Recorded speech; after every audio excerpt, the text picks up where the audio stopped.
ደባ የሚለው ቃል መዝገበ ቃላዊ ፍቺው ምንድነው? ሀ ተንኮል፣ ለ በቀል፣ ሐመሮሃ ፍርድ፣ መ ህብረት። የአዲስ አበባ ከተማ አስተዳደር የ2018 ዓመተ ምህረት የ6ኛ ክፍል አማርኛ ሚኒስትሪ ፈተና መልስና ማብራሪያ ክፍል 1። ቀጥሎ ምንባብ አለ። ምንባቡን በጥሞና አዳምጡና ጥያቄዎቹን መልሷቸው። ከዕለታት አንድ ቀን ፍሬው እንደተሸለቀቀበት የበቆሎ አገዳ ጥውልግ ብዬ አክስቴን ልጠይቃት ሄድሁ። አክስቴ የሻረግ አለማየሁ ትባላለች። ሲበዛ ቀን የመስጠት ጌታ ናት። ቤቷ ጭንጉርቁስ ያለ፣ ዕቃዎቿ ቢሸጡ ቢለወጡ ከጥቂት ብሮች የማይበልጡ ናቸው። አክስቴ የሻረግ ፊቷ ግን ብርት ያለ ነው፣ ሰላም ይሰፈንበት፣ አይኗ በቅንነት የተሞላ። እዚህ ቤት ብዬ ጠዋት ተከፍቶ ማታ የሚዘጋውን በሮን አልፌ ገባሁ። እረ ወይ ሌሊቴ ፍቅሩ! አክስቴ እኔ ነኝ አልኳት። አገላብጣ ሰማኝ። እኔ አፈር ልሁን አንተማ አይደለህም ጥቁርቁር ብለህ አመድህ ቡን ብሎ ብላ እቅፍ አደረገችኝ። መታቀፍ መድኃኒት መሆኑን ያወኩት ያኔ ነው። አክስቴ የሻረግ እንባዋን በነጠላዋ እየጠረገች አጠገቤ ቁጭ አለች። ትከሻዋ ላይ ራሴን ደገፍ አድርጌ በሁለት እጆቼ አቀፍኳት። ፍቅሯ፣ ሰላሟ ከሞቃት ወደ ቀዝቃዛ እንደሚፈስ ውሃ በመላ ሰውነቴ ሲፈስ ይሰማኛል። ከዚያ ቆይ አንድ ጊዜ ብላኝ በስሎ የሚንፈቀፈቀውን ድንች ከጣለችበት ምድጃ አወጣችና ዳታን ላይ እንጀራና አዋዜ አድርጋ አቀረበችው። በስስት አይን አይንን እያየች ወዲያው እየላጠች አጎረሰችኝ። ምንጭ ፍቅረ ማርቆስ ደስታ 2016 የሚሳም ተራራ ከሚል መጽሐፍ ጥቂት ማሻሻያ ተደርጎበት የተወሰደ። ከላይ በቀረበው ምንባብ መሰረት ቀጥሎ ያሉ ጥያቄዎችን መልሱ።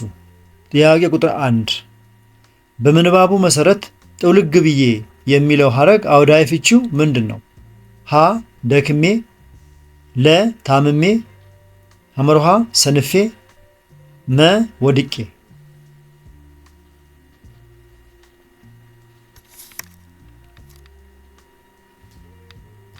መልሱ ደክሜ የሚለው ነው። በምንባቡ ውስጥ ፍሬው እንደተሸለቀቀበት የበቆሎ አገዳ ጥውልግ ብዬ በሚለው አረፍተ ነገር ውስጥ ቃሉ የተጠቀመው በድካም ምክንያት መዛልንና አቅም ማጣትን ለመግለጽ ስለሆነ አውዳዊ ፍቺው ደክሜ የሚለው ነው።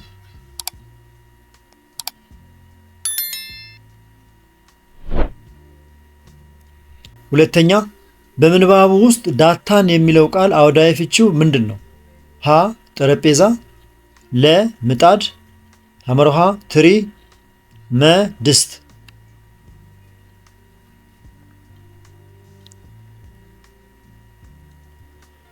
ትሪ ካላችሁ ትክክል ነው። ምንባቡ ላይ ድንች ከጣደችበት ምድጃ አወጣችና ዳታን ላይ እንጀራና አዋዜ አድርጋ አቀረበችው ይላል። ምግብ ተደርጎበት የሚቀርብበትን ዕቃ ስለሚያመለክት አውዳዊ ፍቺው ከቀረቡት አማራጮች ውስጥ ትሪ ከሚለው ጋር ይስማማል።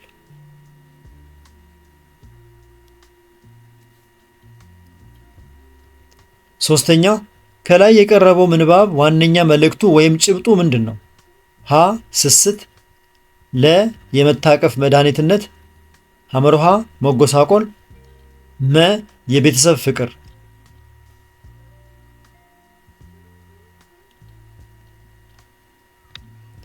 መልሱ የቤተሰብ ፍቅር ነው። ምንባቡ በአጠቃላይ የሚያጠነጥነው በዋናው ገጸ ባህሪ እና በአክስቱ መካከል ያለውን የጠበቀ ትስስር፣ መተሳሰብና ጥልቅ ፍቅር ስለሆነ ዋነኛ መልእክቱ ወይም ጭብጡ የቤተሰብ ፍቅር ነው።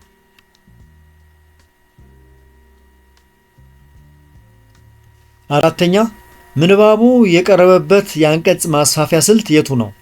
ሀ አመዛዛኝ፣ ለ ተራኪ፣ ሐመሮሃ አስረጅ፣ መ ገላጭ።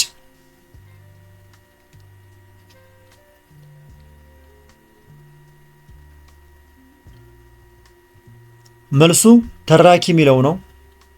ጽሑፉ ከዕለታት አንድ ቀን በማለት የድርጊቶችን ቅደም ተከተል ጠብቆ ታሪክን የሚያወራ ወይም የሚተርክ በመሆኑ የተራኪ አንቀጽ ማስፋፊያ ስልትን ተጠቅሟል።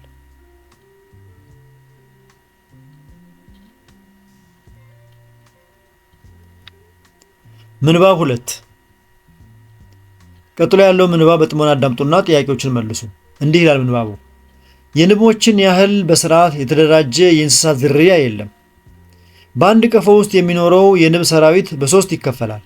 የመጀመሪያው ሰራተኛ ንቦችን የሚያቅፍ ሲሆን ተግባሮቻቸውም ምግብ ማቅረብ፣ ዝርያዎቻቸውን ከአጥቂዎች መከላከል፣ ቀፏቸውን ማጽዳት፣ የሚፈለፈሉ እንቁላሎችን በእንክብካቤ ማሳደግ እንዲሁም ከአበቦች ላይ ወለላ መቅሰም ናቸው። በሁለተኛው ክፍል ንግስቷ ትገኛለች። የንግስቷ ሥራ እንቁላል መጣል ብቻ ነው። በሦስተኛው ክፍል አውራ ንቦች ይገኛሉ። የእነዚህ ንቦች ዋነኛ ተግባር ንግስቷን መንከባከብና ማጫወት ነው። ንግስቷ በቀን ከ2000 የሚበልጡ እንቁላሎችን በአንድ ተስማሚ ወቅት ውስጥ ደግሞ 250,000 ያህል እንቁላሎችን ትጥላለች። ንግስቷ በሕይወት ዘመኗ ከ1 ሚሊዮን የሚበልጡ እንቁላሎችን ትጥላለች። ብዙዎቹ ንቦች ከ1 እስከ 2 ዓመት በሕይወት ይቆያሉ። በአንድ ቀፎ ውስጥ የሚሰፍሩት ንቦች ብዛትም እስከ 60,000 ይደርሳል። ምንጭ አባይነህ አበራ 1998 የድሆች ዓለም ሁለተኛ መጽሐፍ ተሻሽሎ ይቀርባል። በዚህ ምንባብ መሰረት ጥያቄ ቁጥር 5 ከላይ የቀረበው ምንባብ ዋነኛ መልእክቱ ወይም ጭብጡ ምንድን ነው? ሀ የማር ጥቅምና አመራረት፣ ለ የንብ ቀፎ የአሰራር ሂደት፣ ሐመርሃ የንግስት ንቦች ተግባርና ኃላፊነት፣ መ የንቦች የተደራጀ የህብረት አኗኗር።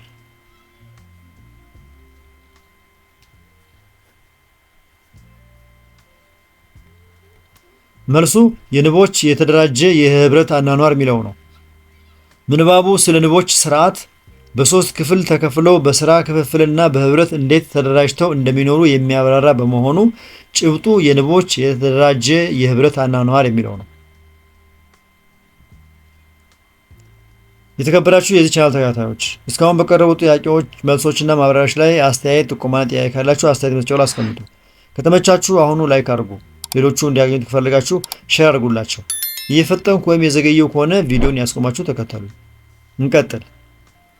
ጥያቄ ቁጥር 6 ለምንባቡ ተስማሚ ሊሆን የሚችለው ርዕስ የትኛው ነው? ሀ የንቦች አኗኗር፣ ለ የንብ ቀፎ አሰራር፣ ሐመርሃ የንብ እርባታ፣ መ የማር አመራረት።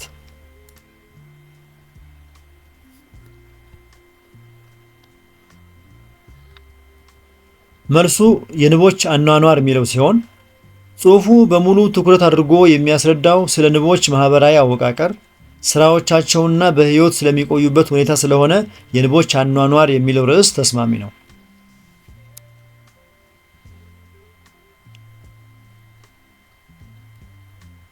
ሰባተኛ በምንባቡ መሰረት ሰራዊት የሚለው ቃል አውዳዊ ፍቺው ምንድን ነው? ሀ መከላከያ፣ ለ መንጋ፣ ሐመርሃ ሰራተኛ፣ መ ጭፍራ።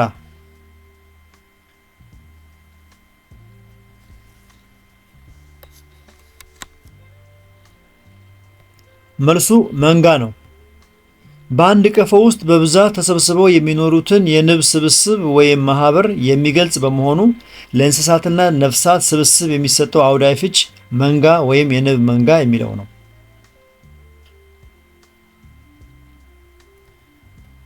ጥያቄ ቁጥር 8 ንግስት ንቦች በአንድ ተስማሚ ወቅት ውስጥ ምን ያህል እንቁላሎችን ይጥላሉ? ሀ 2000፣ ለ 60,000፣ ሐመርሃ 250,000፣ መ 1 ሚሊዮን።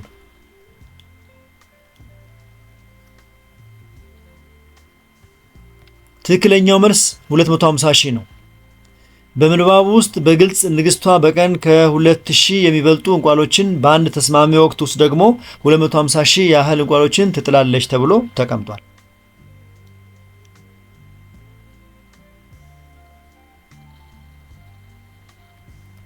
ዘጠነኛ ከሚከተሉት አማራጮች መካከል አንዱ የሰራተኛ ንቦች ተግባር አይደለም።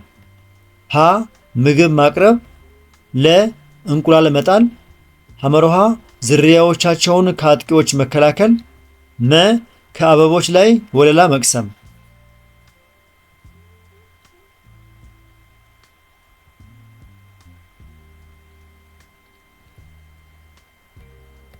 መልሱ እንቁላል መጣል ነው።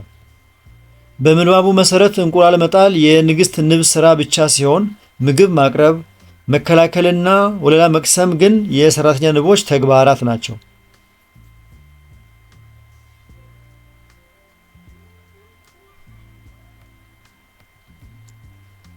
ወደ ክፍል 1 አጋማሽ ደረስን።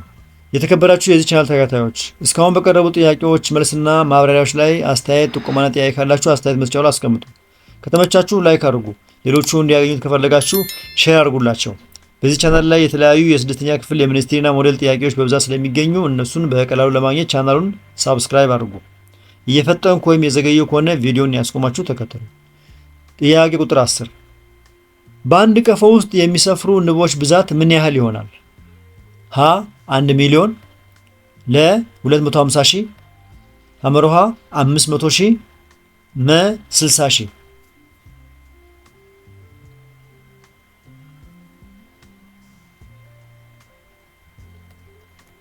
መልሱ 60 ሺህ ነው። በምንባቡ የመጨረሻ መስመር ላይ በአንድ ቀፎ ውስጥ የሚሰፍሩት ንቦች ብዛትም እስከ 60 ሺህ ይደርሳል ተብሎ በግልጽ ተገልጿል።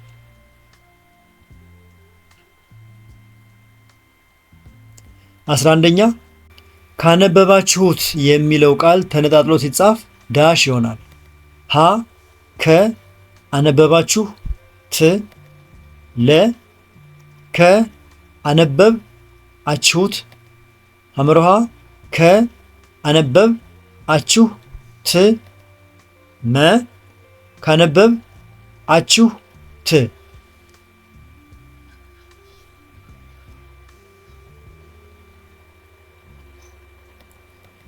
መልሱ ከአነበብ አችሁ ት የሚለው ነው።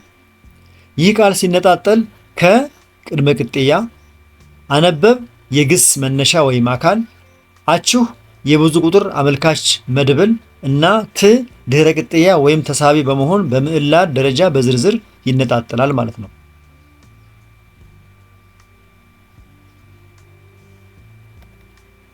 12ኛ እንደ የባህሪያችን የሚለው ቃል ተገጣጥሞ ሲነበብ ዳሽ ይሆናል።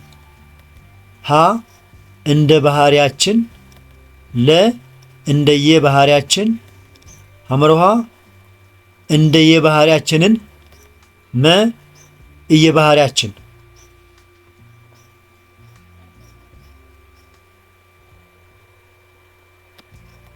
መልሱ እንደየባህሪያችን የሚለው ነው። የተሰጡትን ክፍሎች ስናገጣጥም እንደ እና እየ አንድ ላይ በመሆን እንደየ ይፈጥራሉ።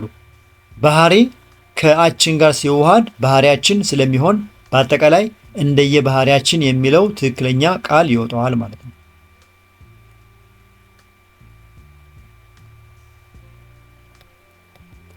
13ኛ ደባ የሚለው ቃል መዝገበ ቃላዊ ፍቺው ምንድን ነው? ሀ ተንኮል፣ ለ በቀል፣ ሐመሮሃ ፍርድ፣ መ ህብረት።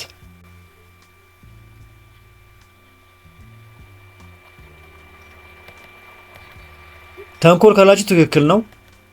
ደባ ማለት በአንድ ሰው ላይ በሚስጥር የሚሸረብ ወይም የሚደረግ ክፉ ስራ፣ ሴራ ወይም ተንኮል ማለት ነው።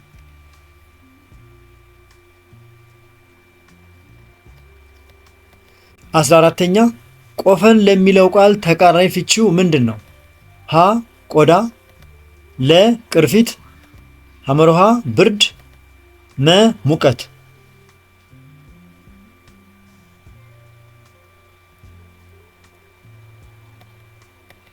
መልሱ ሙቀት ነው። ቆፈን ማለት ብርቱ የሆነ ቅዝቃዜ ወይም ብርድ ማለት በመሆኑ ቀጥተኛ ተቃራኒው ሙቀት የሚለው ቃል ይሆናል።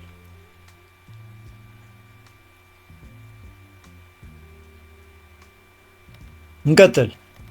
ጥያቄ ቁጥር 15 ቀጣፊ የሚለው ቃል ተመሳሳይ ፍቺው ምንድን ነው?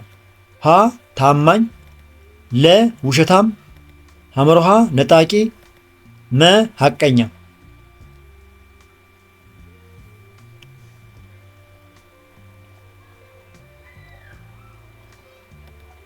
ትክክለኛው መልስ ውሸታም የሚለው ነው።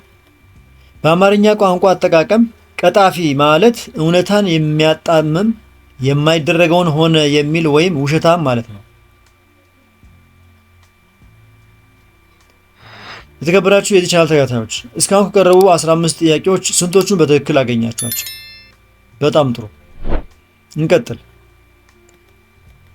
ጥያቄ ቁጥር 16 ልጅቱ ቆቅ ናት በሚለው አረፍተ ነገር ውስጥ ቆቅ የሚለው ቃል ፍካሪያዊ ፍቺው ምንድን ነው? ሀ የወፍ ዝርያ፣ ለ ንቁ፣ ሐመሩሃ በራሪ፣ መ ችኩል።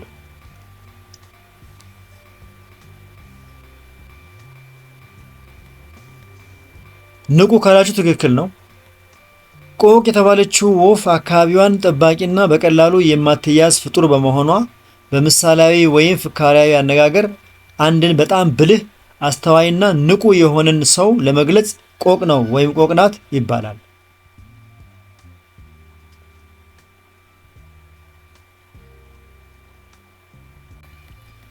17ኛ ስጋ ለሚለው ቃል እማሪያዊ ፍቺው ምንድን ነው? ሀ ዘመድ፣ ለ ወዳጅ፣ ሐመርሃ ገንቢ ምግብ፣ መ ባዕድ።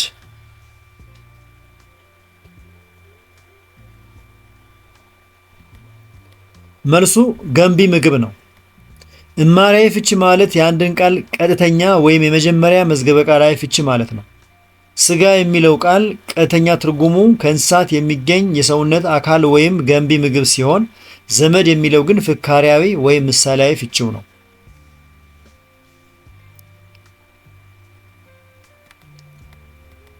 18ኛ ፈለጠች የሚለው ቃል የፊደላቱ ቅደም ተከተል ሲቀያየር ዳሽ የሚል ቃል ይሰጣል።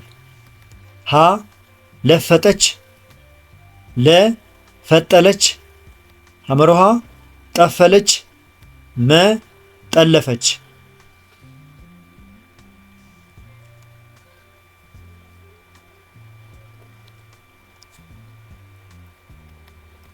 መልሱ ጠለፈች የሚለው ነው። ፈለጠች የሚለው ቃል ውስጥ ያሉትን 4 ፊደላት ፈ፣ ለ፣ ጠ እና ቺ ይዞ ቅደም ተከተላቸውን ብቻ በመቀያየር ትርጉም ያለው ቃል መስራት የሚቻለው ጠለፈች የሚለውን ነው። ወደ ክፍል 1 ጥያቄ ማገባደጃ የደረስን ነው። ጥያቄ ቁጥር 19 ስለ ቤተሰቦቻችን በሚለው ቃል ውስጥ ነፃ ምዕላዱ የትኛው ነው? ሀ ስለ ቤተሰብ፣ ለ ቤተሰብ፣ ሐመርሃ ቤተሰቦች፣ መ ቤተሰቦቻችን።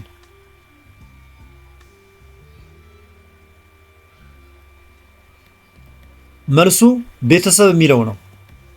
ነፃ ምዕላድ ማለት ብቻውን ቆሞ ሙሉ ትርጉም መስጠት የሚችልና ሌላ ቅጥያ ያልገባበት የቃሉ መሰረት ነው። በዚህ ቃል ውስጥ ስለ ቅድመ ቅጥያ ሲሆን ኦች እና አችን ድህረ ቅጥያዎች ናቸው። ዋናው ነፃ ቃል ግን ቤተሰብ ነው።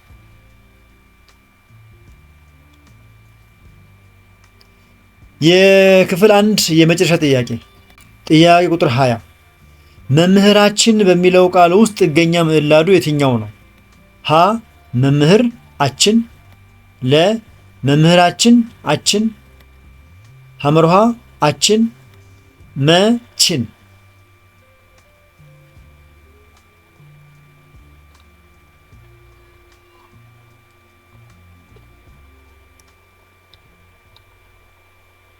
በ2018 ዓመተ ምህረት በአዲስ አበባ ከተማ አስተዳደር የተዘጋጀው የ6ኛ ክፍል የአማርኛ ሚኒስትሪ ፈተና ጥያቄ ቁጥር 20 መልሱ አችን የሚለው ነው። ምክንያቱም ጥገኛ ምዕላድ ማለት ብቻውን ሊቆም የማይችል ከነፃ ምዕላድ ጋር ተቀጥሎ ሰዋሰዋዊ አገልግሎት የሚሰጥ ክፍል ነው። መምህር የሚለው ነፃ ምዕላድ ሲሆን የእኛነታችንን ባለቤትነት ለማሳየት የገባው ጥገኛ ምዕላድ አችን የሚለው ነው። የተከበራችሁ የዚህ ቻናል ተከታታዮች እስካሁን በቀረቡ ጥያቄዎች መልስና ማብራሪያዎች ላይ አስተያየት፣ ጥቆማና ጥያቄ ካላችሁ አስተያየት መስጫውን አስቀምጡ። ከተመቻችሁ አሁኑ ላይክ አድርጉ። ሌሎቹ እንዲያገኙት ከፈለጋችሁ ደግሞ ሼር አድርጉላቸው። በዚህ ቻናል ላይ የተለያዩ የ6ኛ ክፍል ሞዴልና ሚኒስትሪ ጥያቄዎች በብዛት ስለሚገኙ እነሱን በቀላሉ ለማግኘት ቻናሉን አሁኑ ሳብስክራይብ አድርጉ። የዚህን ጥያቄ ፒዲኤፍ ከፈለጋችሁ ቴሌግራም ቻናላችን ላይ ሃሁ ቲዩብ ሚለውን ጆይን በማድረግ ማግኘት ትችላላችሁ። በክፍል 2 እስከምንገናኝ ድረስ መልካም ጊዜ። ቻው።